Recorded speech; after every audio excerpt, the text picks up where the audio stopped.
Bueno, mi nombre es Santiago Rico y hago parte de la área de investigación de demografía y estudios poblacionales. Mi línea de investigación es demografía histórica y a continuación les mostraré mis avances del estado del conocimiento y pues lo que he visto hasta el momento y reflexionar. Para exponer de manera más pertinente mi tema, el tema se estructura en tres partes. El primero es sobre la problemática de la vejez, pues a nivel colombiano y a nivel global. El segundo es tratar de problematizar y historizar el concepto de ocio. Y por último sería el ocio y el envejecimiento como aparato ideológico y se puede, digamos que eso, de esa manera problematizar. En cuanto a la transición demográfica, lo que hay que entender son, pues para los demógrafos y sociólogos e historiadores del tema, se sustentan en cuatro fases principales. Sin embargo, hay que entender que estas fases se especifican o se ejemplifican desde la realidad europea. Por lo tanto, hay una gran disparidad con el contexto colombiano, ¿no? En este sentido. La primera fase se trata de la mortalidad y natalidad a niveles muy altos, o sea, la gente nace mucha y también muere mucha gente. Por lo tanto, diríamos que el crecimiento poblacional se acerca al 0%. La segunda fase se trata de las mejoras sostenidas en el nivel de vida. Esto quiere decir que hay un desarrollo en el control de enfermedades, de higiene, y por tanto, digamos que se ensancha la expectativa de vida, ¿no? En ese sentido.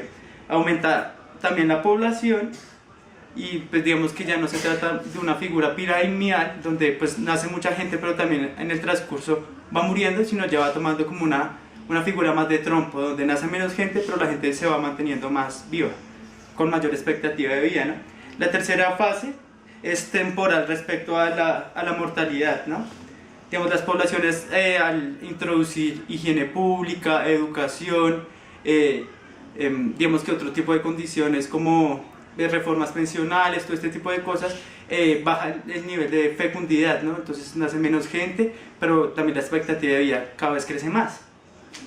La cuarta y última es la fase de estabilización poblacional, que es lo contrario a la fase 1 que ya les expliqué.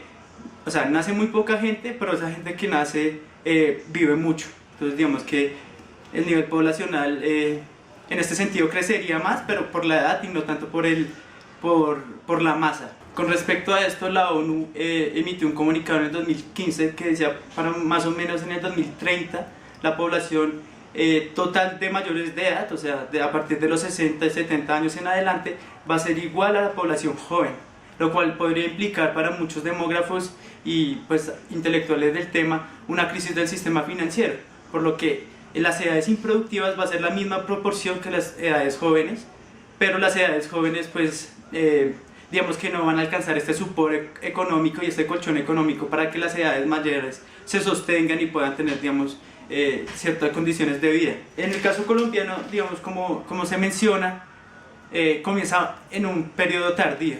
Digamos que en Europa comienza la transición demográfica desde el siglo XVIII, en Colombia se percibe hasta el XX. Hay autores que lo precisan desde 1951, porque se debe a una transición demográfica muy corta. Con respecto a la transición demográfica, la ONU emitió un comunicado que argumentaba, o se supone que para el 2050 la población vieja global va a ser la misma que la población joven, significando una especie de crisis pues para el sistema capitalista, ya que pues se percibe a la población vieja como improductiva, como ociosa y más bien como un gasto público. Por lo tanto caeríamos como en una crisis porque los jóvenes no alcanzarían a solventar las estructuras de los ancianos, las pensiones, la salud y ese tipo de condiciones. Con respecto a la transición demográfica, históricamente se percibe que esto comenzó a aumentar o entró en auge con la baja o con la abolición, digamos, de la mortalidad infantil, ¿no? Se trató de bajar mucho esta condición mediante la educación, las enfermedades, además planificar, ¿no? Digamos que esto comenzó en el siglo XIX, pero era muy ineficiente, pero hoy en día, digamos que esto ha sesgado y ya repartió la población de cierta manera, ¿no? En Colombia, para dar un ejemplo del lapsus corto que sufrió Colombia, porque muchos demógrafos dicen que la transición demográfica en Colombia comienza en 1951, ¿no? Comienza en esta época pues porque se comienzan a hacer las reformas de salud, salimos de o corresponde más bien con el periodo que le denominamos conflicto, hasta de la incipiencia de las FARC y todo esto, del ELN, ¿no? Entonces, digamos que corresponde, digamos, como un avance, digamos, a un avance en el nivel estatal y pues de urbanización, ¿no? Nos damos cuenta que hasta el siglo XX es cuando verdaderamente comienza a migrar la gente del campo a las ciudades, ¿no? Eso también puede ser un factor que influye. Digamos, como para contextualizar esta realidad, según un censo de 1700 se cree, ¿no? Porque pues, es una estimación, la población antes de la conquista, de la llegada de los españoles, era de 4 millones de personas. Y nada más hasta el siglo XIX volvemos a tener esa población de 4 millones de personas, es decir, los españoles en su conquista desglosaron la población, la reducieron de manera impactante. Respecto a la institucionalidad que rige o que cuida la condición de viejo, desde el Ministerio de Salud y con la proyección que tiene la ONU con el desarrollo sostenible y estas caracterizaciones que ha dado y estas fases que me parece son nueve, el Ministerio de Salud ha optado por desarrollar los siguientes planes de acción: la Asamblea Mundial sobre el Envejecimiento, que va desde el 2007, el Plan Nacional de Desarrollo, que va desde el 2007, del 2010 al 2014, el Programa de Envejecimiento y Vejez en el Distrito Capital, entre otros. Dicho todo lo anterior, surgió un autor que se llama James Bowpel, que propone que esta transición demográfica no debe ser de todo modo tomado como algo malo o negativo, o sea, que una problemática o una soga al cuello para el capitalismo. Él dice que no se trata de esto, sino que pues él dice que en Suecia, argumenta con cifras pues demográficas y estadísticas, en Suecia digamos que una población muy importante y casi la mitad para el 2100 va a tener más de 100 años, ¿no? Entonces digamos que, y también argumenta que cada año estamos ganando 6 meses de vida, o sea, digamos que con esa prolongación de la vida que parece ser acumulativa según el autor, manifiesta que tiene que haber una reforma del trabajo y del ocio. Él dice, parado del contexto de Alemania, me parece a mí desde Europa, dice que el siglo XIX es la distribución de la riqueza, ¿no? Cuando se distribuye pues, el dinero, donde se le da trabajo a la gente, digamos que este tipo de caracterizaciones que me parece que la coyuntura colombiana no caben. Sin embargo, dice que el siglo XXI se trataría del siglo del trabajo y de la redistribución del ocio, es decir, que los jóvenes trabajan menos horas, pero durante más tiempo, ¿no? Porque la vida de nosotros se ha prolongado, como ya dije, del siglo XIX. En Colombia la expectativa de vida es de 43 años, ¿no? Hoy en día se habla de 80 años, 85 años, entonces en un siglo hemos ganado, digamos que otra vida.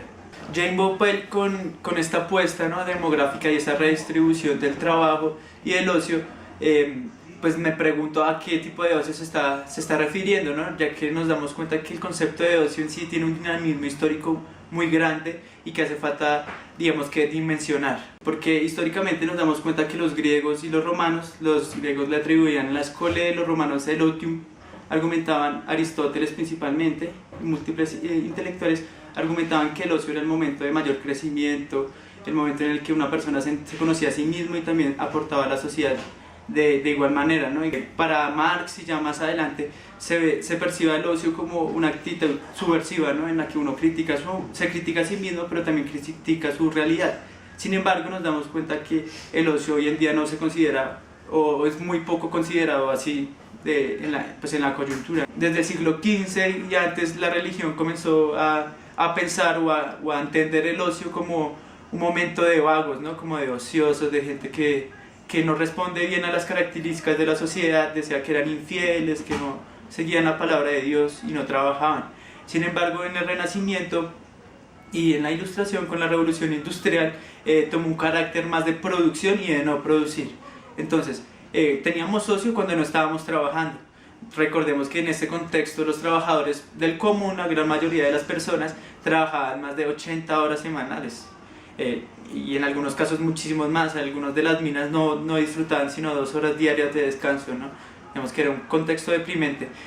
En relación a este contexto como tan precario para el trabajador, la lucha sindical comenzó a tomar gran fuerza, ¿no? Digamos que se comenzaron a hacer movimientos obreros que velaban, pues digamos, por más tiempo libre, para que pudiera tener más características de vida familiar y una mejor condición de vida, digámoslo de cierta manera, ¿no?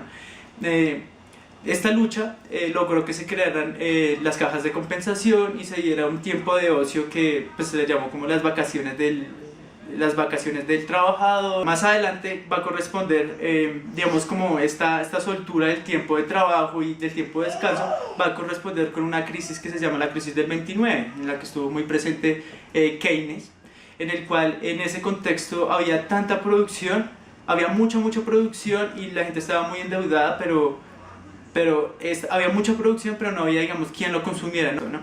En relación a esto, se le comienza a dar más tiempo de descanso al trabajador, se le comienza a dar como más vacaciones pagadas, pero todo con unos intereses, claramente, porque en el sistema capitalista avanzado se requiere, ya no solo se requiere del trabajador, sino también del consumidor como manera de sustentación, ¿no? Digamos que este es el equilibrio entre dos masas, ¿no? Claro, en la revolución industrial se necesitaba más trabajadores, ahora lo que necesitamos son trabajadores y consumidores al mismo nivel.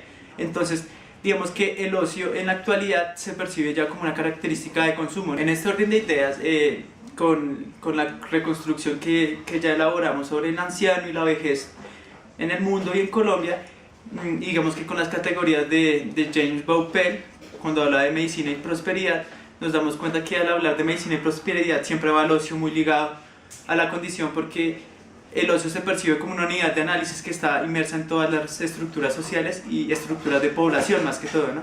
Entonces, si se está hablando de redistribución del trabajo, obviamente se tiene que redistribuir el tiempo libre o el tiempo de ocio. Yo considero, más que todo, considero que se nos trata de rellenar tanto el tiempo libre como con tanta publicidad. Bauman lo define como la sociedad líquida, ¿no? Como la modernidad líquida en la que solamente estamos en pleno consumo y todo se trata en el consumo.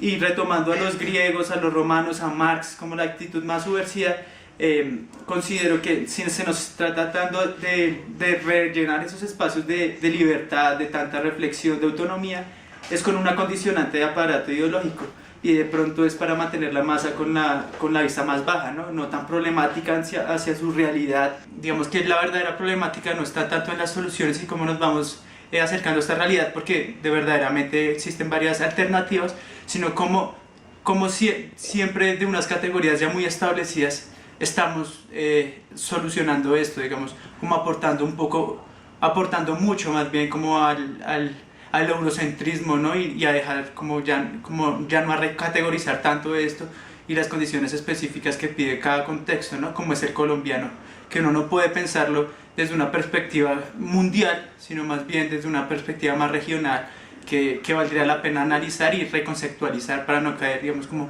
en estos baches legítimos o eurocéntricos, como se prefiera.